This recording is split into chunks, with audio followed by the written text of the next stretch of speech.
기적의 TV 상담받고 대학가자 2교시 결정적 코치의 합격연구소 시간입니다. 자, 오늘 어제에 이어서 9월 모의평가에 대해서 이야기를 좀 나눠볼까요?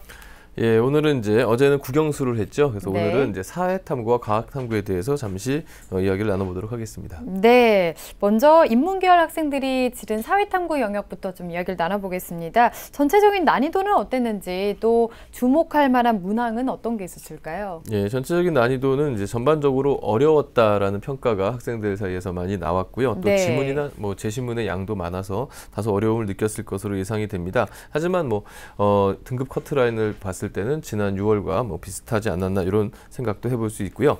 특히 이번에는 이제 기업의 사회적 책임, 또 에볼라 바이러스, 그다음에 조망권 침해 분쟁 등 시사성 있는 소재나 일상 상황을 고려한 소재 등이 나왔는데요. 대표적으로 백제 역사 유적이 이번에 유네스코에 등재가 됐죠. 이것을 묻는 한국사 11번 문제가 시사성 있는 문제로 출제가 됐습니다. 네. 한편으로는 또 고난이도 문제가 한 과목당 2~3개씩 출제가 됐는데요. 대표적인 것은 한국지리 14번에 그 작물의 특화계수 상위 5개의 도를 보여주는 한국지리 문제하고 사회이동 및 계층 구조를 보여주는 사회문화 20번 문제 등이 고난이도 문제로 학생들에게 지적됐습니다. 네, 어제도 그렇고 아까 학생도 이야기를 들어보면 사회탐구 영역에 대해서 조금 어렵다라고 생각하는 그렇죠. 학생들이 좀 많아 예. 보이는데요.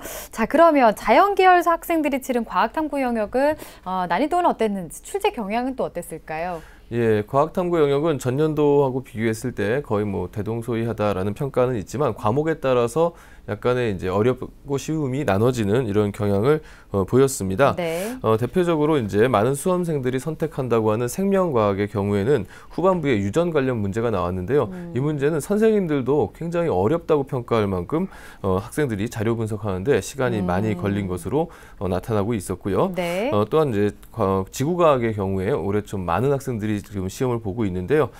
대기와 천문 분야에서 고난이도 문제가 출제되었다는 특징이 있습니다. 네.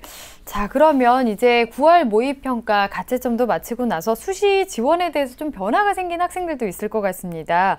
이 9월 모의평가 가채점 점수로 수시 지원 전략을 어떻게 세우는 게 좋을까요? 예, 대부분의 수험생들은 이제 수시 모집 원서와 또 사실은 대학 수능 원서 접수가 지금 같이 겹쳐 있는데요. 네. 이것 때문에 아마 이번 시험을 보고서 과목을 바꾼다거나 이런 생각을 하는 학생들도 있을지 모르겠습니다. 하지만 그것보다는 지금까지 준비되어 있는 것을 잘 하시고요. 또 이번 9월 모평이 좀 낮게 나왔다고 해서 6개, 수시 6개를 다 하향 지원해야겠다 이런 마음보다는 상향, 하향, 적정을 적정히 구성해서 특히 적정 지원 한 2개 정도 또는 안정 지원 2개 정도로 해서 지원하는 것이 좋을 것 같습니다. 네, 가채점 점수를 바탕으로 해서 지원 전략을 좀 잘 세워보는 게 좋을 것 같습니다.